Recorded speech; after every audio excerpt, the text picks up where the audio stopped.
안녕하세요. 박연미입니다. 많게는 50조 원 규모의 추경 논의가 시작될 것 같습니다.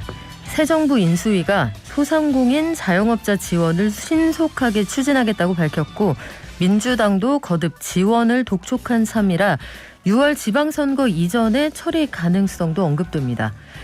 규모와 내용에 이견이 생기면 국회 제출 일정이 좀 밀리겠지만 진짜 고민은 재원과 물가입니다. 일에 선우가 있으니 지금은 지원할 때다 이런 주장도 있지만 빚내서 빚탕감 결국 갚을 일이 걱정이고 고물가의 뭉칫돈은 물가의 기폭제가 될 수 있다 이런 주장도 있습니다. 정책은 결국 선악이 아니라 그 시점에 최선을 찾아가는 선택입니다. 여러분 생각은 어떠신가요? 3월 23일 수요일 여러분은 지금 삶을 발전시킬 경제발전소를 듣고 계십니다.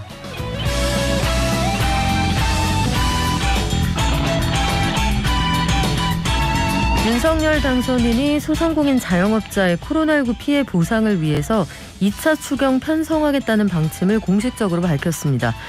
또 9년 만에 은행권의 주택담보대출 평균 금리는 연 4%를 넘어섰고요. 러시아의 우크라이나 침공 이후에 비료값이 사상 최고가를 경신했다고 합니다. 유통회사에서는 역대 최대 M&A가 이루어졌다. 또 코로나19 영향으로 치킨집은 매출이 늘었는데 커피, 화장품은 덜 팔렸다. 이런 소식까지 구민기 기자가 전해드립니다. 증시 시간에는 국내외 증시 전망해보고요. 박연미의 경제픽. 오늘은 환율 얘기를 해보려고 하는데 어제는 이른바 오버슈팅이 좀 잦아들었다 이런 평가가 있었거든요. 오늘 이후에 전망 한번 박정호 교수에게 들어볼게요. 경제탐사 알아봅시다. 최근 들어서 여행이 슬슬 재개되고 있다 이런 전망이 나오는데 숙박업 중개 플랫폼 이용 시 주의사항이 제법 많다고 합니다. 오늘은 문지혜 기자가 전해드립니다. 저희 방송 중에 단문 50원, 장문 100원 문자 주실 수 있고요. 샵 0951로 받죠. 유튜브, TBS 앱도 열어두겠습니다.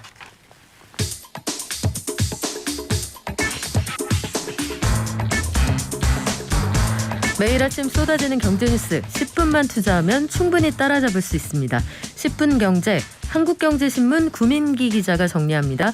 안녕하세요. 네, 안녕하세요. 오늘 공동주택 공시가격 나오는데 홍남기 부총리가 보유세를 좀 완화하겠다 이런 기조를 밝혔네요. 네, 바로 따끈한 소식인데요. 홍남기 기재부 장관이 부동산 시장 점검 관계 장관 회의에서 보유세 관련된 멘트를 남겼습니다. 한시적으로 1세대 주택자 보유세 부담을 전년과 유사하게 유지하겠다라는 내용이고요. 적용 대상과 경감 수준, 기대 효과 등 상세 내용은 11시 관계부처 합동 브리핑을 통해서 발표한다고 했습니다. 그래요. 공시가격을 아마 전년 수준에 묻겠다 이런 입장이 나올 것 같은데 구체적인 내용은 저희가 들어오는 대로 알려드리겠습니다. 자, 윤석열 당선인은 추경 얘기를 본격적으로 꺼내고 있네요. 네, 맞습니다. 윤석열 당선인이 어제 인수위 간사단 회의에서 2차 추경안에 대해서 이야기를 꺼냈습니다. 인수위에서 추경안을 마련해서 현 정부와 협의해 국회에 제출하겠다라고 말한 건데요. 현 정부와 협의가 잘 되지 않으면 새 정부 출범하자마자 바로 추경안을 국회로 내겠다고도 말하면서 강한 의지를 내비쳤습니다.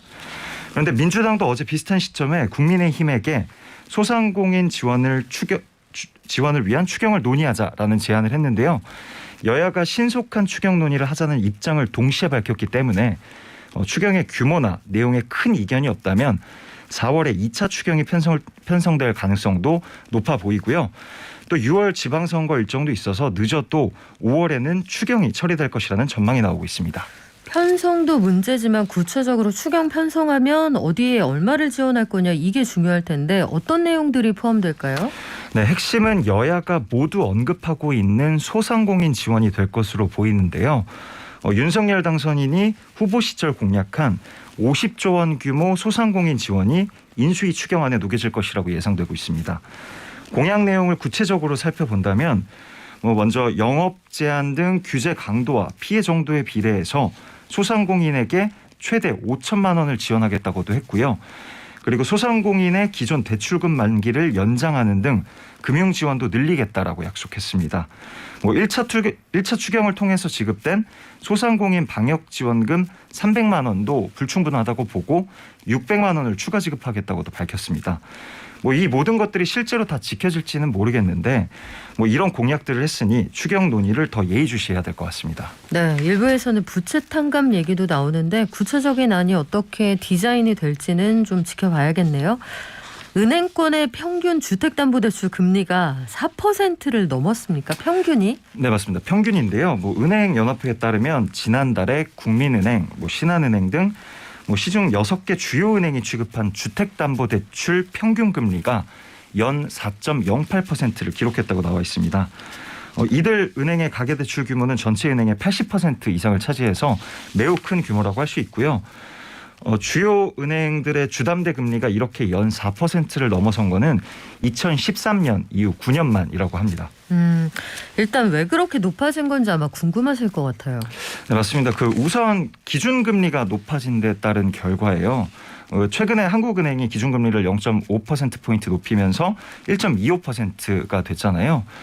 예, 그런데 그 기준금리만이 아니라 은행들이 과도한 이자 마진을 챙겨가지고 주담대 금리가 높아졌다라는 지적도 있습니다. 실제 그 주담대 금리가 비슷한 수준이었던 2013년에는 기준금리가 2.75%나 됐었거든요. 그러니까 현재는 기준금리가 그렇게 높지도 않은데 대출금리가 과도하게 높다는 지적이 나오고 있는 겁니다. 이자 마진을 챙긴다. 물론 이제 이자 마진을 남기는 게 은행의 여러 가지 그 업무 행태 중에 하나입니다만 어떻게 챙긴다는 얘기예요? 예, 간단히 말하자면은 은행 대출금리는 기준금리에다가 가상금리를 붙여서 정해지는데요. 뭐 쉽게 말하자면은 가상금리가 은행이 보는 이익이라고 볼 수 있어요. 2013년하고 비교해 또 본다면은 당시 평균 가상금리가 1.05%였던 반면에 지난달에는 1.83%나 됐었습니다. 그만큼 은행이 이득을 많이 보고 있다라는 건데요. 물론 은행의 해명도 있습니다. 그 정부가 만든 대출 총량제를 지키기 위해서 대출을 조이려고 했고 그래서 금리를 높였다라는 이야기인데요. 그런데 은행이 대출 금리를 꾸준히 높인 지난해 순이익이 17조 원에 달한다는 것을 보면 은행의 속내가 조금 다를 수도 있다라고 의심을 해볼 수 있다라고도 하는 얘기가 나오고 있습니다. 은행의 입장도 두루 고려를 해주셨는데 사실 우대금리 이런 게 많이 사라지기는 했어요. 실질적으로. 2분기에 좀 달라질 수도 있다. 약간 은행권 분위기가 달라진다. 이런 얘기가 나오는데 요 대출 규제 관련해서는 계속 변화의 움직임이 좀 있거든요. 저희가 뉴스 들어오는 대로 알려드릴 거고요. 최근 들어서 비료 가격이 사상 최대치를 경신했다. 사상 최고로 비싸다 이런 얘기인데 이건 왜 그렇습니까? 지난 21일에 세계 비료 가격을 추종하는 그린마켓 지수가 있어요. 이 지수가 전주에 비해서 10% 급등을 했습니다. 이게 사상 최고치라고 하는데요. 러시아가 우크라이나를 침공한 한 달 전보다 40% 폭등한 수치입니다.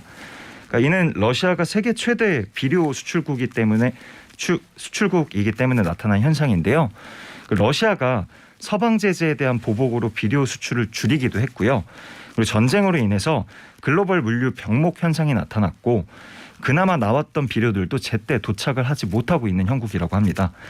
이런 비료 가격 상승을 우리가 중요하게 살펴봐야 되는 이유가 이게 향후 전 세계 국가들의 식량 안보를 위협할 수도 있기 때문에 주의 깊게 좀 살펴봐야 될 것 같습니다. 그래요. 러시아와 우크라이나 사이에 전쟁이 길어지면 내년도 농사도 망칠 수 있다 이런 얘기가 나오거든요.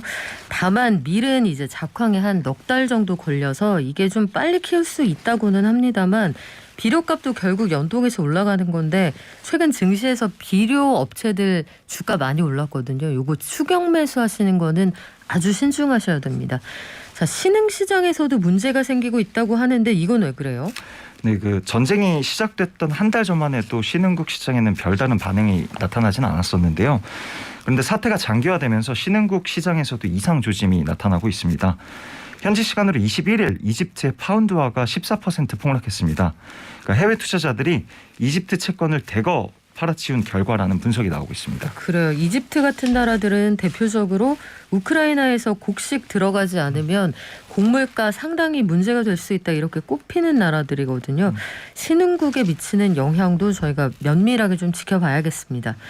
한편 현대백화점 그룹 이 유통업체들 최근 들어서는 온라인으로 유통 채널이 많이 옮겨가서 힘들다고들 했었는데 역대 최대 규모의 M&A를 진행했다. 어떤 회사를 샀습니까? 그런 힘든 점을 좀 파고들었던 어떤 전략이라고도 볼 수 있을 것 같은데요. 그 현대백화점 그룹이 아마존 매트리스로 유명한 글로벌 온라인 매트리스 기업 지누스를 인수했습니다. 지분 30%를 7,747억 원에 매입한 건데요. 그 연매출 1조 원대의 지누스를 인수하면서 현대백화점 그룹은 리빙 사업 부문에서만 매출 3조 6천억 원을 기록하는 글로벌 기업이 됐습니다. 그 지누스를 설명해 드리자면요.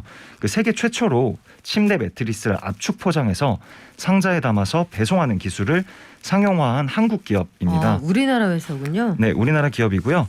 그 이 기술로 그 연매출 1조 원을 넘겼었고, 그리고 글로벌 매출 비중이 97%나 되는 글로벌 기업이라고 할 수 있습니다. 코로나19 이후에 나타난 여러 가지 그 말씀하신 리빙 산업군 그쪽의 변화 중에 하나일 텐데, 집에 앉아 있는 시간 그리고 집에서 보내는 시간이 늘어나다 보니까 침대 매트 좋은 거 써야겠다. 내지는 사무용 의자 이런 거 굉장히 많이 팔립니다. 오랫동안 집에 앉아서 재택근무하는 분들 많아지잖아요. 그래서 이쪽에도 새로운 시장이 열리고 있구나. 이런 것들 투자자분들은 좀 주의 깊게 보시면 좋겠고, 코로나19 이후에 업종별로 어느 곳은 웃고 어느 곳은 울었다라고 말씀을 드리는데, 치킨집은 일단 장사가 잘 됐다. 이건 분명하네요. 네, 맞습니다. 어제 공정거래위원회에서 가맹사업 현황에 대한 자료가 나왔습니다. 프랜차이즈 가맹점들의 2020년 매출이 나온 자료인데요. 코로나19로 인해서 외식업종의 평균 매출액이 9%나 줄어들었다고 하는 결과가 나왔고요. 특이한 거는 그럼에도 불구하고 우리의 그 친해님인 치킨 프랜차이즈들은 8.4% 매출이 늘었다라고 합니다.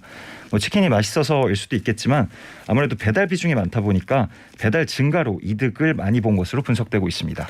치킨집은 매출이 올랐다. 그런데 매출이 눈에 띄게 줄어든 산업군도 있잖아요. 네, 커피 같은 뭐 외식 산업군들이 굉장히 많이 줄었고 화장품도 많이 떨어졌다라고 나오고 있습니다. 커피하고 화장품이 전혀 상관이 없는 그런 종목 같지만 사실 커피하고 화장품이 연결이 돼요. 왜 그런지 아세요? 어떻게? 커피를 마신다. 보통은 내가 내 커피 사서 마시기도 하지만 사람 만날 때 카페에 가지 않습니까? 그 화장을 하고 갈 때가 많단 말이에요. 그쵸, 여성들은. 그쵸. 그러면 색조 화장품을 쓸 일이 없어졌으니까 마스크 때문에 요게 이렇게 연결이 되면 만약에 리오프닝주가 만약 그 각광을 받게 되는 본격적인 코로나가 좀 잦아드는 시점이 되면 이쪽에서 또 기회가 열릴 수도 있겠군요. 이런 것도 힌트로 들어주시면 좋겠습니다. 지금까지 한국경제신문 구민기 기자가 정리했습니다. 오늘 말씀 고맙습니다. 감사합니다. 자, 방역수칙 준수해달라는 말씀 계속 드리게 되는데요. 오늘도 아마 일일 확진자 수가 다시 늘어나서 50만 명대 기록할 것으로 보입니다. 그리고 어제 기준 통계가 나왔는데 우리 국민 5명 중에 1명, 1,000만 명 정도가 이제 누적 확진자 수로 기록이 되게 되었는데 20% 정도 확진된 이후에는 정점 찍고 내려간다는 말도 있습니다만 아직까지 경계심 늦출 수는 없겠죠. 마스크 착용 꼭 해주시고 사회적 거리두기 계속해서 유지해 주시기 바랍니다. 개미 한 마리, 개미 두 마리, 개미 세 마리가 사과를 들고 하나, 둘, 셋. 영차. 네, 그린백님 오늘도 오셨네요. 올해 들어서 아니다 3월부터 출첵해 주시는 우리 그 식구시죠. 오늘 애호박 파종해서 해가 떠야 되는데 날이 흐립니다 하셨어요. 오늘 전국적으로 비 소식 있습니다. 서울도 오후부터 비 온다고 했고 지방도 먼저 비가 시작된 곳들이 있는데 그래도 할 일을 안 할 순 없죠. 좋은 하루 보내세요 하셨는데 제가 기억해요. 그린백님이 그 자녀분이 성함이 저하고 비슷하다고 하셨던 것 같거든요. 연미가 될 뻔했던 연 뭐라고 하셨는데 제가 정확히 기억이 안 나네요. 애호박 가격이 한동안 좀 통통하다 싶으면 한 개에 4,500원까지 했었는데 요즘 시세는 좀 떨어진 것 같더라고요. 실제로 현장에서 느끼시는 가격이 어떤지 요거 보내주시면 저희 도움 될 것 같습니다. 3283님, 오랜만에 문자 주셨네요. 저하고 남동생 둘이 중장비 하는데 기름값에 요소수 구입값, 톨비에 점심 사 먹고 커피 한 잔 마시면 일주일에 삼겹살 한 번 먹기도 힘드네요. 맞아요.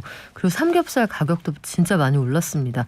항정살 여기까지 넘어가긴 너무 어렵고요. 아까 그 출퇴근길에 통행량이 많이 줄었다고 말씀을 해주셨는데 저도 이거 실제로 느끼거든요. 평소보다 10분을 늦게 와도 도착 시간이 비슷한 거 보니까 기름값 영향이 상당히 큰 것 같습니다. 그래서 이런 것들 현장에서 도로에서 강변북로에서 우리가 느끼는 요 일상이 사실은 전부 다 경제죠. 이전 비용 관련해서도 여러 가지 의견 주시네요. 이전 비용 관련해서 이거 소상공인 지원하면 안 됩니까? 이런 의견도 주시고요.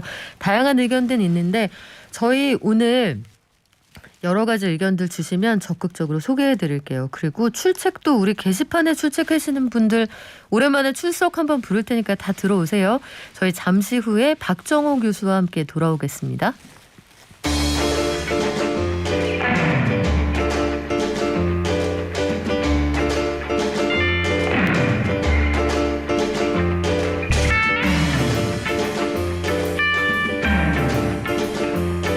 네, 지역별로 날씨 상황이 많이 다른 모양입니다. 위례 신도시 이하나80님 저희 자주 문자 주시죠. 위례 신도시 잔뜩 골란 시어머니 얼굴 같습니다. 날씨가 명랑한 시어머니도 계시겠죠. 화창한 시어머니 얼굴도 있지 않을까 싶은데 그쪽에서 가끔 날씨 상황도 전해주시고 반갑습니다. 물가 너무 많이 올랐어요. 주유소 가기 무서워요. 맞아요. 저도 주유소 찾고 찾아서 제가 어제 1,999원짜리 주유소를 찾아내서 거기에서 기름 넣고 세차도 반값에 하고 왔습니다. 잘했죠. 어딘지 알려드리고 싶은데. 자, 그 사이에 박정호 교수님 오셨습니다. 안녕하세요. 예, 안녕하셨어요. 네, 교수님. 예. 일주일 사이에도 환율이 정말 너를 뛰었거든요. 예, 그렇죠. 어제는 그래도 이른바 오버슈팅이라고 했던 이 정말 들쑥날쑥함이 좀 잦아들었는데 예. 최근에 보면은 1240원대를 기록하기도 했어요. 1년 예. 10개월 만에. 맞습니다. 환율 오르면 수출기업들 좋다. 우리가 단순하게 이렇게 알고는 있었는데 그래도 여기 들어가는 원자재 값이 올라갈 거 아니에요. 네, 맞습니다. 여러 가지 영향을 미칠 것 같은데 환율이 우리 경제에 어떤 영향을 미치길래 환율 하는 건지 오늘 공부 좀 해볼게요. 예. 일단 환율이라는 게 예. 돈의 교환 비율이라고 알고 있는데 예를 들면 이렇게 이해하면 될까요? 헌집 줄게 새집 다오 이런 거 보면 예. 헌집 2개 줄 테니까 새집 하나 다오. 이런 것도 교환의 비율이잖아요. 맞습니다. 예를 들어서 우리가 외국에 여행을 가거나 외국 물건을 사려면 우리나라 원화로는 거기 가서 결제를 못 하겠죠. 그러다 보니까 외국 돈으로 바꿔서 가야 되는데 이때 우리나라 돈을 주면 외국 돈으로 얼마만큼 바꿔주는지가 바로 교환 비율이 되고 그걸 환율이라고 부릅니다. 그래서 통상적으로 환율이라는 건 결국 우리나라 돈과 외국 돈을 바꿔주는 비율 이렇게 기억하시면 되겠죠. 그래요. 그래서 그냥 심정적으로는 우리 거 조금만 줘도 남의 돈은 많이 줬으면 좋겠는데 환율이 올랐다 혹은 환율이 내린다 평가절하됐다 절상됐다 원화 가치가 하락했다 떨어졌다 복잡한 용어가 혼재돼 있거든요. 맞아요. 일단 달러의 가치가 오른다 환율이 오른다 이거 같은 말입니까? 예, 좀 설명을 드리겠습니다. 결론적으로 말씀드리면 그 두 개 같아요. 이거를 이해가 잘 안 되실 때는 머릿속에 떠올리시면 되는데 예를 들어서 1달러를 1,000원으로 바꿔줬을 때가 있는데 어느 날 가봤더니 은행에서 1달러를 2,000원으로 바꿔줬다라고 하면 우리가 환율이 흔히 올랐다라고 부릅니다. 그런데 이 환율이 올랐다는 건 달러 가치가 상승했다는 건데요. 그건 왜 그러냐면 내가 1달러라는 외국 돈을 가져오려면 예전에는 1,000원만 주면 1달러를 나에게 줬는데 이제 1달러를 내가 가져오려면 1,000원이 아니라 2,000원을 줘야 되는 게 돼버리니 달러의 가치는 올라갔다고 표현을 하는 거죠. 네. 따라서 환율이 올라갔다라는 건 달러 가치가 올라갔다 아니면 원화 가치가 평가절하됐다 이렇게들 표현할 수 있습니다. 우리 돈값이 떨어진다는 얘기네요. 그렇죠. 그렇군요. 근데 최근 들어서 환율은 왜 이렇게 급등락을 하는 겁니까? 네, 우리나라 돈의 가치뿐만 아니라 외국 돈의 가치가 변화됐을 때 환율이 바뀔 수가 있는데요. 최근 아마 우리 경제발전소에서도 여러 번 다룬 걸로 제가 기억하고 있는데 미국에서 기준금리를 급격하게 올려가고 있는 추세입니다. 그러다 보니까 미국의 금리를 올린다는 건 미국의 금리라는 건 쉽게 얘기해서 달러의 가치랑 똑같아요. 우리가 어떤 물건을 빌려 쓰고 나면 그 빌려 쓴 대가로 돈을 주지 않습니까? 네. 똑같이 돈을 빌려 쓰고 나면 돈을 빌려 쓴 대가로 돈을 줘야 되는데 그게 이자잖아요. 네. 따라서 금리라는 건 이자라는 건 돈의 가격이다. 돈의 가치다. 이렇게 보시면 됩니다. 근데 미국에서 그 기준금리를 올린다는 건 달리 말하면 미국 달러의 가치를 올린다는 것이고 그럼 상대적으로 우리 원화 가치가 절하되겠죠. 그러니 우리나라 증시에 투자하고 있었던 외국인들이라든가 우리나라 원화 형태로 무엇인가 자산을 보유하고 있었던 사람들이 원화 가치가 떨어지면 자신의 재산 가치가 떨어지니 이들이 외화를 들고 다시 나가는 거죠. 그러니 국내에는 외화는 부족해지고 그러니 당연히 원화 가치는 떨어지고 외화 가치가 올라가서 환율이 올라가는 겁니다.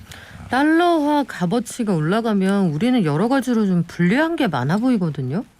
일단 최근 들어서 환율이 오른다. 말씀하신 것처럼 미국에서 돈값을 더 쳐준다고 하는데 그 돈이 심지어 조금 더 안전하다. 전 세계 자본이 미국으로 몰려들기 때문인 거죠.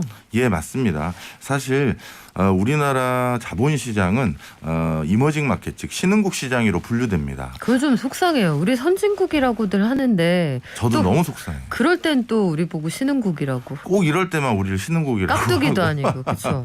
국제기구 분담금 낼 때는 선진국이라고 그러니까요. 해놓고 그죠?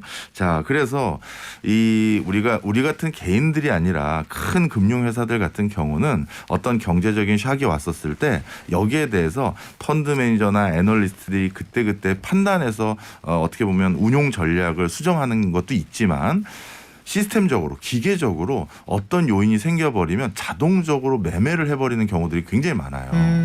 그런데 이렇게 러시아, 우크라이나 전쟁이 터진다든가 국제적인 불안전성이 생기면 당연히 안전자산에 대한 소구가 높아집니다. 그러니 외국에 투자했던 자금들을 팔고 미국으로 돌아가게 되어 있거든요. 그런 과정에서 지금 우리나라 증시가 이렇게 좀 곤두박질 친다든가 외국인이 우리나라 증시에서 떠나가는 거는 대표적으로 이런 환율 인상 그것은 더 정확히 말하면 대외적인 불안 요인으로 인해 안전 가치가 높아지는 요인도 함께 작용한 것이죠. 그래요. 그런 아마 그 국가부도의 날 이런 영화에도 뭐 극적으로 표현이 돼 있긴 합니다만 신흥국에서 뭔가 경제 상황이 어렵다 하면 글로벌 아이비들, 뭐 투자은행 이런 곳들은 그 본사에서 정말 간단하게 그 메일을 전 세계로 보내기도 하더라고요. 그나마 조금 이번에는 기분이 좋았던 건 똑같이 전 세계적인 불안전성이 있었을 때가 바로 직전을 하나 꼽으라면 글로벌 금융위기 때잖아요. 2008년. 예. 네. 그때 아마 환율 기억하실 거예요. 아, 그때는 네. 1,500원까지 올라갔었어요. 그리고 그때 지금 기름값 비싸다고 하잖아요. 그때 2,500원까지 맞아요. 네. 기억하시네요. 유류 보조금 이런 거 지급하기도 했었잖아요. 예, 맞습니다. 네. 그런데 그때는 1,500원까지 급상승을 했는데 이번에는 물론 많이 오른 거지만 1,200선에서 그래도 우리가 선전하고 있거든요. 그 얘기는 전 세계적으로 상대적으로 이제 한국 증시, 한국 원화 가치, 한국의 경제가 예전보다는 이제 여기 있어도 된다라고 생각하는 외인들, 외국 기관들이 많다라는 걸 반증하는 거고요. 반대로 글로벌 금융위기 때 오히려 안전자산이라고 외인들이 돈을 더 넣었던 곳이 한 군데 있습니다. 일본이에요. 그런데 지금 최근 어떻게 됐냐면 일본 엔화 가치가 급격히 약세로 돌아서고 있어요. 왜냐하면 일본도 안전한 곳이 아니고 엔화도 안전자산이 아니라고 생각하는 기조가 있어서 그런지 일본에서도 달러나 외국 자금들이 빠져나가면서 엔화가 약세로 돌아섰거든요. 그 한 5년 사이에 우리나라를 바라보는 태도가 조금 바뀐 것이고 일본을 바라보는 태도도 그 사이에 또 바뀐 게 이번 환율로 확인을 할 수 있었습니다. 그래요. 우리가 다 속상하기만 한 건 아니네요. 아마 궁금한 분들 계셨을 거예요. 보통 이렇게 위기 상황이다 어렵다고 할 때는 달러하고 엔의 가치가 올라갑니다 했는데 엔이 왜 이러지 궁금하셨던 분들은 일본 경제에 대한 글로벌 신뢰도가 좀 떨어졌다 이렇게 짐작해 볼 수 있는 부분인데 그러면 이런 생각이 드네요. 우리가 그 여름철에 네. 바닷가에 가면은 파라솔 대여비 비싸잖아요. 예. 한겨울에 가면은 그냥 공짜로 빌려주시거든요. 예. 결국은 돈값이라는 것도 수요와 공급에 따라 정해지는군요. 그렇죠. 그게 제일 크고요. 그러다 보니까 사실 환율이라는 게 자동적으로 두면 어느 선에서 조정이 되기도 합니다. 예를 들어서 우리나라 원화 가치가 싸지고 달러 가치가 높았다고 하면 반대로 우리 원화 가치가 싸진 거니까 우리나라 제품들은 전부 원화로 가격이 표시되어 있잖아요. 네. 그러니까 이것은 상대적으로 우리 한국 제품이 싸졌다고 인식시킬 수가 있어요. 그럼 우리나라 제품이 더 많이 팔리겠죠. 이렇게 우리나라 제품이 더 많이 팔리면 쉽게 얘기해서 우리 기업들이 외국에 외화를 많이 벌어온다는 개념이 됩니다. 그러면 우리나라에 외화가 많이 유입되게 되고 그럼 다시 상대적으로 외화 가치는 떨어지게 되고 원화 가치가 또 올라가게 되죠. 그래서 환율은 떨어졌다가 올라갔다라는 걸 경기가 이렇게 순환하면서 자연스럽게 조정이 되는 게 일반적이긴 해요. 사실 이거 초등학교 때 우리 기준으로는 국민학교 때 요거 사회 시간에 배우거든요. 환율. 예. 근데 그때 너무 어렵게 가르쳐 주셔서 그때는 잘 이해를 못했는데 박정호 교수님 말씀을 들으니까 이해가 되네요. 이게 그럼 정말 다행인데. 원화 기준으로 보면은 똑같이 우리는 1,000원에 팔았다. 예. 예를 들어서 그런데 미국 시장에서 기존에는 가격표에 1달러라고 써놨던 걸 예. 이제는 0.8달러 이렇게 되면 가격 경쟁력이라는 게 생기니까 그렇죠. 똑같은 물건이 더 잘 팔릴 유인이 생기지 않겠느냐 이런 말씀인데 러시아하고 우크라이나 사이의 이 전쟁 이거는 우리가 통제할 수가 없는 변수잖아요. 그렇습니다. 이 상황 속에서 지난주에 원달러 환율이 1240원대를 돌파하기도 했는데 예. 전쟁이나 코로나19 같은 위기 때마다 환율이 올라요. 네. 이거는 앞서 말씀하신 것처럼 미국 돈이 제일 믿을만해서 그런 겁니까? 아니면 한국 돈은 아직 그러니까 우리를 불신하는 거예요? 그들을 많이 믿는 거예요? 예. 두 가지가 다 섞여 있다고 보시면 될 것 같고요. 좀 불편한 진실이지만 아직 국제 외환 시장에서 우리 원화는 매매 대상으로 이렇게 각광받는 화폐는 솔직히 아닙니다. 그러면 외국인들이 우리 원화 자체에 투자를 하거나 우리 원화 자체에 관심을 둘 때는 언제냐면 이 국제 외환 시장에서 우리 원화를 뭐라고 부르냐면 프록시 통화라고 불러요. 그건 무슨 뜻이에요? 예, 이 프록시 통화는 대용 화폐라는 것인데 글로벌 경제에서 우리나라보다도 당연히 뭐 중국 시장 규모가 큰 건 사실입니다. 그래서 외환 시장에서도 달러나 엔이나 유로화나 그리고 위안화까지는 투자의 대상이 돼요. 그런데 중국의 위안화 시장은 완벽하게 개방된 시장이 아닙니다. 그렇죠. 그러다 보니까 거기에 외인들이 투자를 할 땐 여러 가지 제약 조건과 허들이 많아요. 그런데 지난 한 20년을 돌아봤더니 위안화 가치와 똑같은 동조화 현상을 일으키는 화폐 가치가 하나 있는데 그게 원화라는 걸 확인했습니다. 통계적으로요. 그건 왜 그러냐면 그동안의 산업 사이클이 우리나라에서 일본에서 부품, 원자재, 기계장치를 사와서 한국이 배터리, 반도체, 디스플레이 같은 중간재를 만들고요. 이 중간재 만든 걸 어디로 보내느냐? 중국에 보내서 중국이 그걸 조립해서 완성품을 해외에 파는 게 일반적이었어요. 그러니까 중국의 완성품이 많이 팔렸다라는 건 우리나라의 반도체 디스플레이 배터리도 상당히 호조를 보였다라는 게 되는 거죠.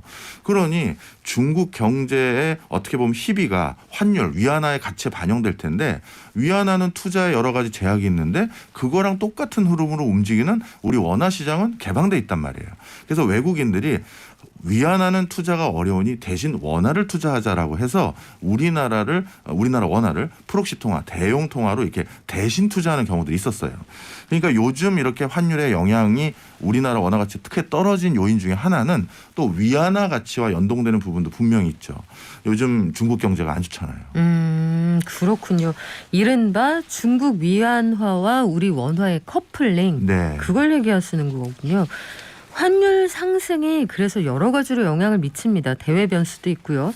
자본 이탈을 좀 줄이기 위해서라도 외환 보유고라는 튼튼한 뚝을 좀 쌓아둬야 된다 이런 얘기를 하는데 최근에 보면 외환 보유고가 바닥이 난 나라가 있다. 뭐 스리랑카 같은 나라들.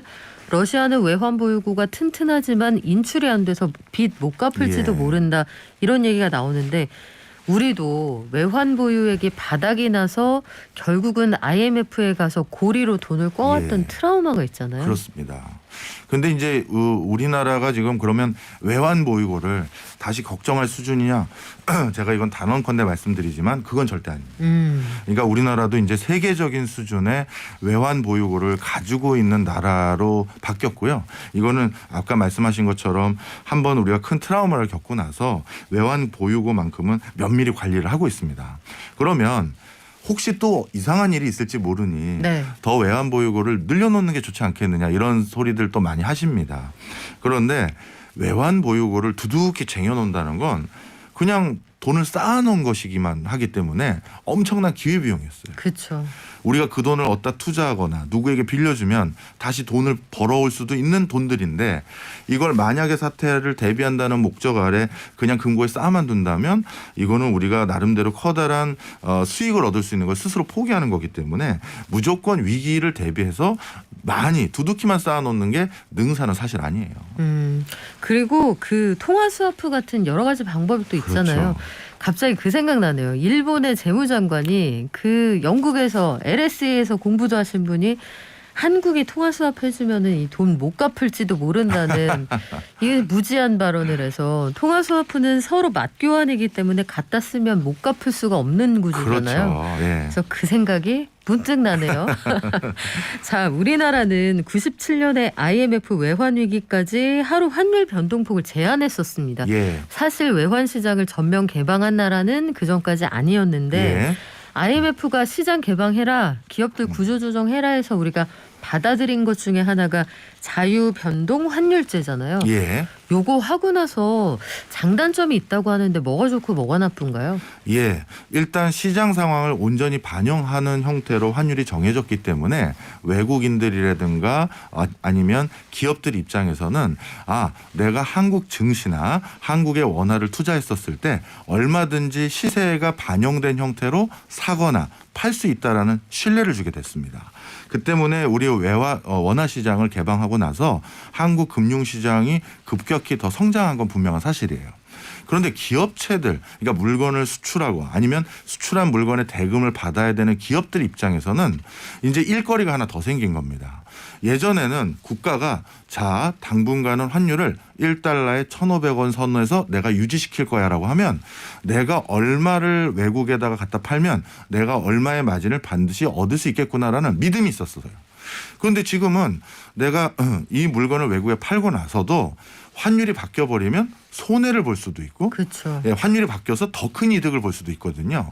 그러다 보니까 기업 입장에서는 이런 환율 변화에 대응하기 위해서 별도의 금융상품을 사놓는다든가 아니면 내가 무조건 어떤 수준에서 대금을 받고 싶습니다라는 계약 문구에 대한 조정들을 더 해야 되는 번거로움은 생겼죠.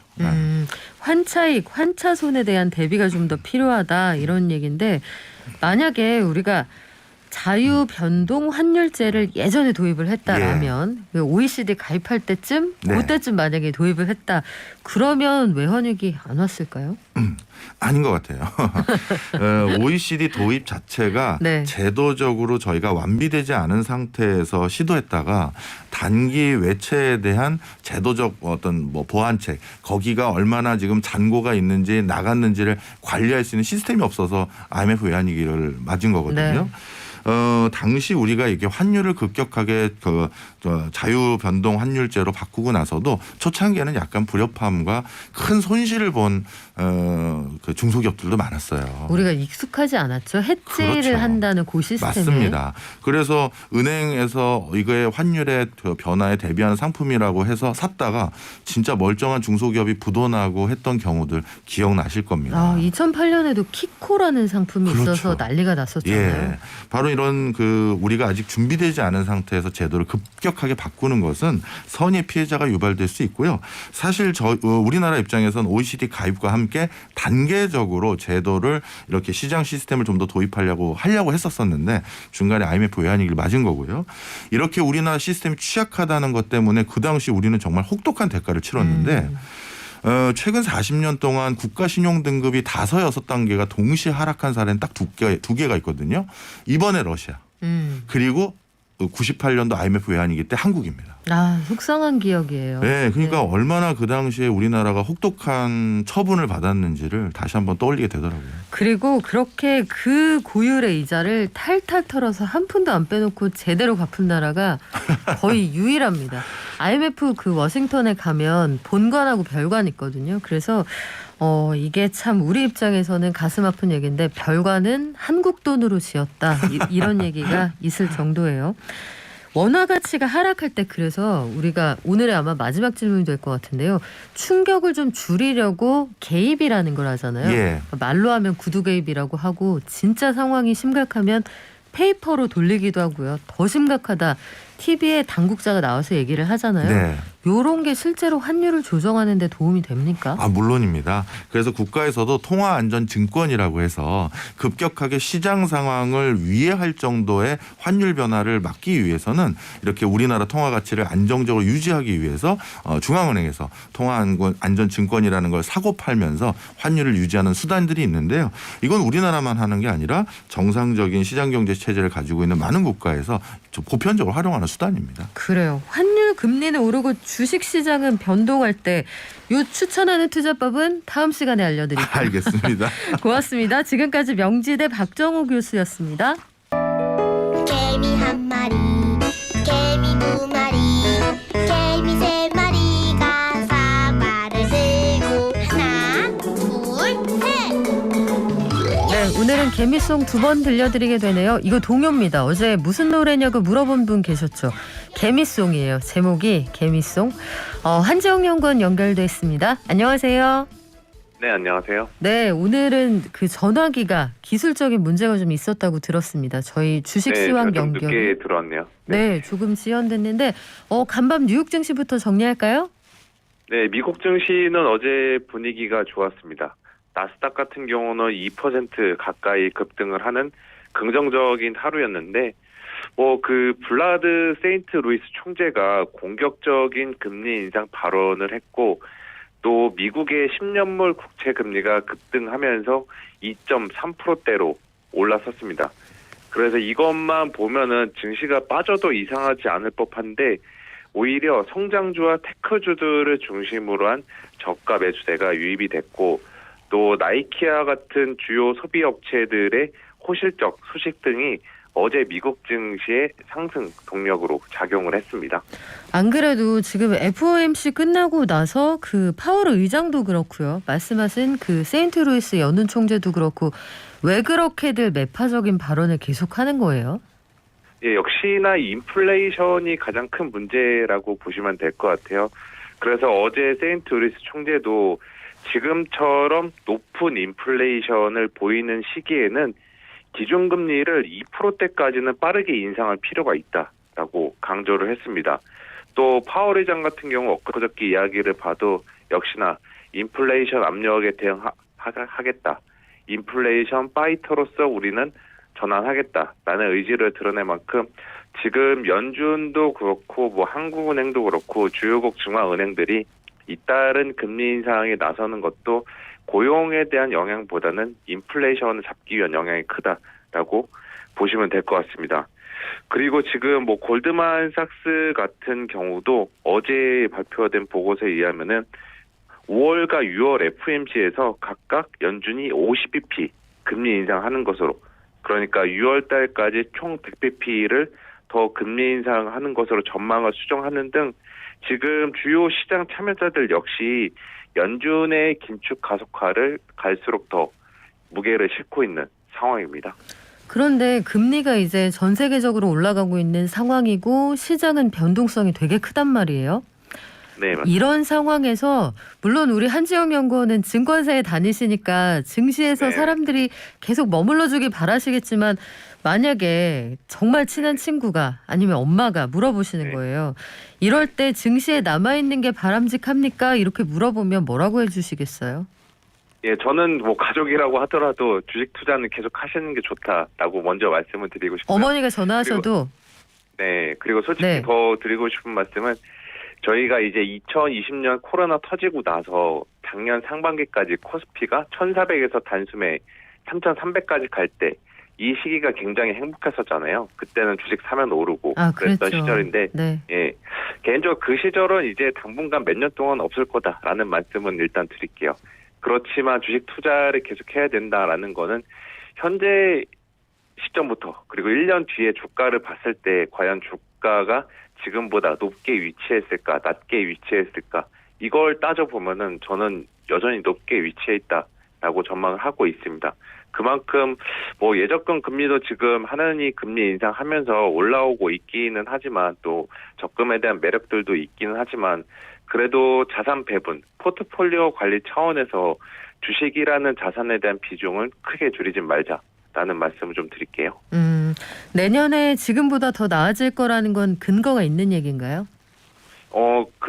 충분히 가능하다라고 보고 있는데 기업들의 실적도 계속 올라가고 있고 올해 중반이 조금 힘들 것 같은데 이제 그 경기에 대한 좀 리스크 또 실적에 대한 불확실성 이게 올해 중반 이후에 좀 불안을 가중시킬 것 같은데 올해 말 그리고 내년도 상반기 정도의 경로를 좀 길게 가서 보면은 경기도 다시 한번 바닥을 짚고 올라오는 그 경로를 저는 그리고 있습니다. 또 기업 실적도 역시나 마찬가지고요.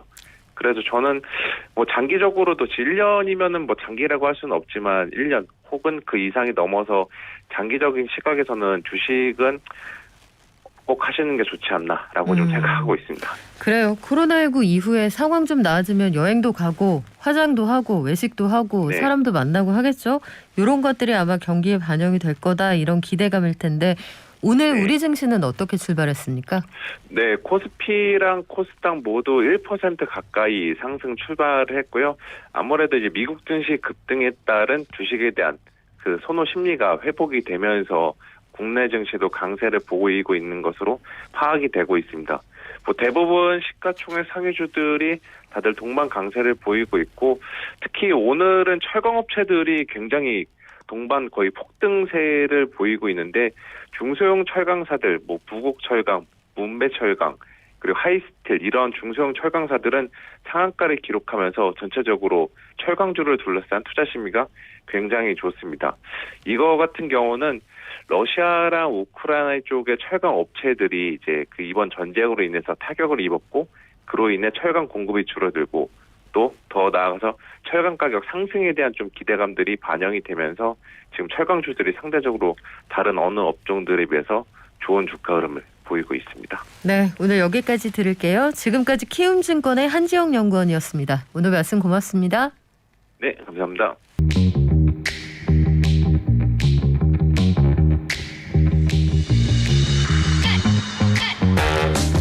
네, 6085님 제가 번호는 처음 보는 것 같은데 요즘 항상 이 시간대에 운전을 하느라 출첵이 늦습니다. 그렇지만 하루도 안 빠지고 유튜브로 다시 듣고 있어요. 발전. 이런 분들 많으세요. 저희가 시간대가 9시니까 아마 출근 이후 혹은 출근의 마지막 회사가 눈에 보인다 할 때쯤 들으시게 되잖아요. 다시 듣기로 와주시는 분들 참 많고 저희 늘 감사하게 생각하고 있습니다. 그런 숫자들이 저희 청취율에 반영이 되는 거겠죠. 저희 다시 한번 중간고사가 머지 않았습니다. 여러분 우리 할 수도 있어요. 자, 개편이 그 눈앞에 있습니다. 보여줄 수 있잖아요. 우리. 그 사이에 손님 오셨는데요. 최근에 국내 여행객이 다시 늘어나고 있다고 합니다. 인천공항 하루 이용자 수가 5,000명에서 10,000명으로 늘었다고는 하지만 아직까지는 해외여행은 좀 부담스러운 상황이잖아요. 그래서 여행 앱을 통해서 국내 여행 속속들이 다녔다 하는 분들 많으신데 숙박 앱, 여행 관련 플랫폼 사용하면서 여기에서 분쟁이 또 제법 많은 모양이에요. 지난해에 한 숙박 앱은 매출이 2,050억 원, 매출은 60%, 영업이익은 40% 늘었다고 하는데 소비자들과 분쟁도 많이 늘었다고 합니다. 구체적으로 어떤 문장에 나오셨습니다. 안녕하세요. 네, 안녕하세요. 자, 숙소 예약할 때 사실 예전에는 그냥 홈페이지란 말도 오랜만에 써보네요. 네. 인터넷에서 그렇게 예약들을 했었는데 숙박 앱을 이용하시는 분들이 굉장히 많이 늘어난 모양이에요.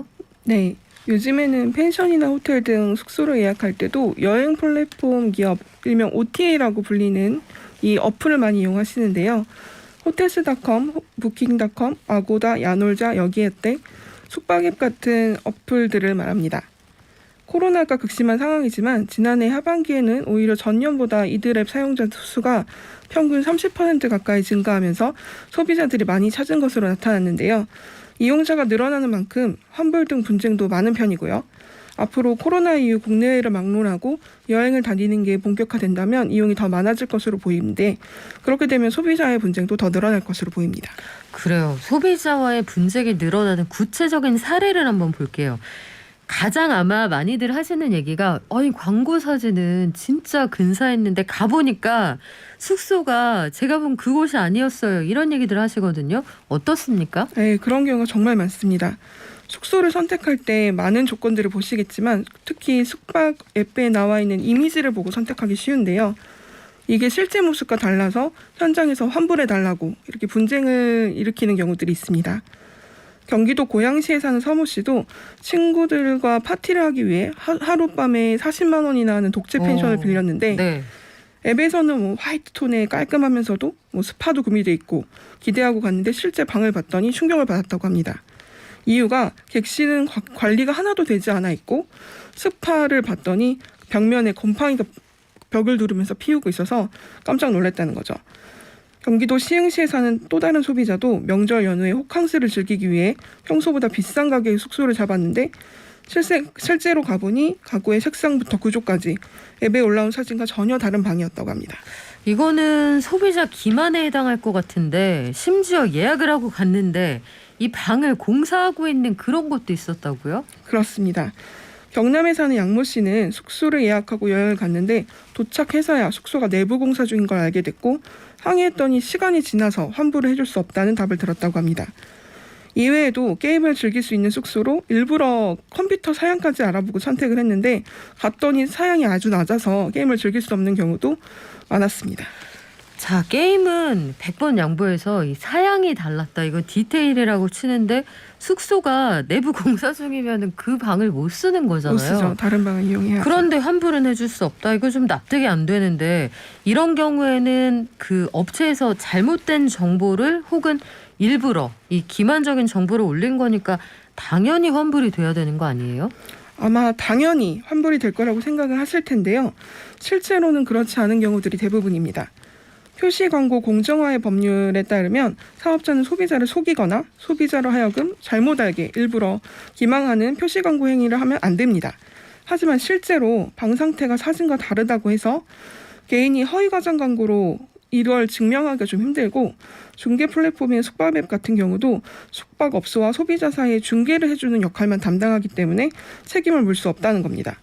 플랫폼을 통해 숙소를 예약하면 적극적으로 도움을 받을 수 있을 거라고 기대를 하지만 실제로 환불 권한은 절대적으로 숙박업체에 있기 때문에 숙박앱은 관련이 없다고 오히려 발을 빼는 형태인 거죠. 그래서 소비자는 착한 숙박업소 사장님을 만나기만 기대해야 되는 상황입니다. 이렇게 되면 플랫폼들이 지금 저희가 서두에 말씀드린 것처럼 한 업체만 작년에 매출이 2천억이 넘었다고 했잖아요. 그러니까 수수료만으로 그렇게 번다는 얘기인데 숙박 앱들, 플랫폼들이 지나치게 책임에서 자유롭다 이런 생각이 들어요. 숙박 앱들은 그러면 사전에 여기 올라오는 사진, 정보 이런 거 확인은 전혀 안 합니까? 하기는 한다고 하는데요. 숙박업소, 중개업소들은 숙박업체의 정확한 정보 전달을 위해 힘을 쓰고 있다는 입장이긴 합니다. 제휴업체에서 제공하는 그 촬영 사진이나 이런 게 보정이 너무 과도할 경우, 실제와 차이가 나는 경우 수정을 요청하거나 삭제를 하고 있다고 하고 사후에 현장에서 발생하는 분쟁에 대해서도 중재를 위해 노력을 하고 있다는 거죠. 야놀자 같은 경우에는 기본적으로 제휴점에서 등록하는 사진이나 숙소 정보는 영업사원을 통해서 내부 검토 절차를 거친다면서도 현장의 선장과 사진이 실제 주관적일 수 있다는 부분, 차이가 발생할 수 있다는 부분을 인정하고 현장에서 발생하는 문제는 중재하고자 노력하고 있다고 말하고 있습니다. 여기어때 같은 경우는 숙박업소 사진은 불가피한 상황을 제외하고 플랫폼 관계자가 직접 방문해 촬영하는 것을 원칙으로 하고 있다면서 그래도 고객이 불만을 제기할 경우 도의적인 차원에서 숙소와 그 중재를 해주고 있다고 하고 있습니다. 도의적인 차원에서 이런 단어 싫어요. 이거는 상식적인 차원에서 환불이 돼야 될 것 같은데 물론 이제 그 숙박하시는 분들 손님 쪽에 문제가 있는 경우도 있겠습니다만 명백히 사진과 다르다. 위생 상태가 불량하다, 공사 중이다, 이건 얘기가 다르지 않을까 싶은데 최근에 코로나 때문에도 환불 분쟁이 많잖아요. 확진자 수가 늘어나면서 제가 확진 판정을 받아서 못 갑니다. 뭐 이런 경우들이 있을 텐데 요럴 때는 취소 수수료 요거 어떻게 됩니까? 현재로서는 그 규정이 없는 상황인데요. 숙소 이용일을 기다리던 중 코로나 양성 판정을 받고 업체에 환불을 요청했는데 내부 규정상 조치가 어렵다는 이유로 거절당한 사례가 정말 많습니다. 오히려 숙박업소에서는 환불을 해주겠다고 하는데 어플에서 거절한 사례도 있었고요. 대전시에 사는 김모 씨는 지난달 숙박앱에서 1박 2일 일정으로 펜션을 예약을 했는데 체크인 당일날 양성 판정을 받았다고 합니다. 여행을 갈 수 없는 피치 못한 사정이라서 환불을 요구하고 받을 수 있을 거라고 생각을 했는데 숙박 어플과 숙박 업체 모두 당일 취소는 환불이 어렵다고 말을 했다고 합니다. 경기도에 사는 김모 씨도 호텔 예약 후 체크인을 이틀 전에 확진 판정을 받았는데요. 호텔에서는 50%까지는 해주겠다 말을 했는데 오히려 어플 쪽에서 코로나19로 인한 예외 구정은 없다고 환불을 거부했다고 합니다. 이게 아마 그 각자의 사정이 있기는 할 거예요. 숙박업체들도 지금 누적 확진자가 1,000만 명에다가 이 정도로 확산세가 나오면 너무 많이 대비했다가 환불을 해줘야 되는 상태니까 영업하기 어렵다 얘기할 수 있는데 책임을 좀 분담하는 구조는 필요할 것 같습니다. 특히 플랫폼은 뒤로 쏙 빠져 있다. 이거는 말이 안 되는 것 같은데 전반적으로 환불이 어렵다 이렇게 봐야 됩니까? 관련 규정이 있을 텐데요. 현재 소비자 분쟁 해결 기준에는 코로나 관련된 숙박 예약 취소 규정은 없는 상태입니다. 공정거래위원회가 2020년 11월 발표한 소비자 분쟁 해결 기준 개정안에는 전염병으로 인한 사회적 거리두기 3단계부터는 여행, 항공, 숙박 예약이 위약금 없이 취소를 할 수 있긴 한데 이게 강제 사항이 아니다 보니까 권고 사항에 불과하다 보니 이를 준수하지 않아도 문제는 없습니다. 물론 국내 숙박 어플 같은 경우에는 제휴업체와 협의를 해서 환불이나 취소 조치를 하고 있고 기본적으로 확진을 증명할 수 있는 서류를 제출하면 환불 처리를 해주고 있다고는 하는데요. 위 사례에서도 보셨다시피 실제 현장에서는 이게 적용되지 않는 것 같습니다. 그러면 당분간은 이 관련 규정이 튼튼하게 정비가 될 때까지 소비자들이 좀 주의해야 될 것들이 있을 것 같아요. 가장 기본적인 문제인데요. 예약하기 전에 본인이 선택한 날짜가 정확하게 맞는지 체크하는 게 정말 중요합니다. 이게 간단하다고 생각하실 수는 있는데 정말 실수하시는 분들이 많아요. 이게 왜 중요하냐면 특가 상품이나 숙박업체의 정책에 따라서 일단 결제를 하면 환불이 되지 않는 상품들이 있습니다. 이걸 모르고 날짜를 착각했다거나 하는 이유로 결제 직후를 취소했는데 왜 수수료를 물어야 하냐 하면서 억울해하는 분들이 정말 많거든요. 상품마다 취소 수수료 규정이 고지가 돼 있기 때문에 결제 전에 꼼꼼하게 확인을 하는 게 도움이 될 것 같습니다. 또 숙소를 선택할 때는 업체의 사진만을 전적으로 믿기보다는 이전 이용자들의 후기를 보고 걸러내는 것이 좋은 방법인 것 같습니다. 그래요. 이거 세부적인 사안들 보면 그 해외 사이트 아고다 이런 데도 보면은 안 되는 것들 꽤 많거든요. 구체적인 내용 확인하셔야 되는데 앱이 어떤 역할을 해야 되는지 이거 좀 정비가 됐으면 좋겠어요. 그렇죠? 네. 지금까지 소비자가 만드는 신문의 문지혜 기자였습니다. 고맙습니다. 감사합니다. 그리고 그런 말씀들도 많이 해주시네요. 그 해외여행이 다시 재개되고 나면 국내 여행하고 해외여행이 다시 경쟁하게 되잖아요. 우리가 저비용 항공사가 많이 늘어나면서 국내 여행 대신 저렴한 비용에 동남아 간다 이런 분들 많았으니까 국내 여행이 손님 들어올 때 너무 야박하게 굴면 이것도 나중에 손님들이 떠나갈 수도 있습니다.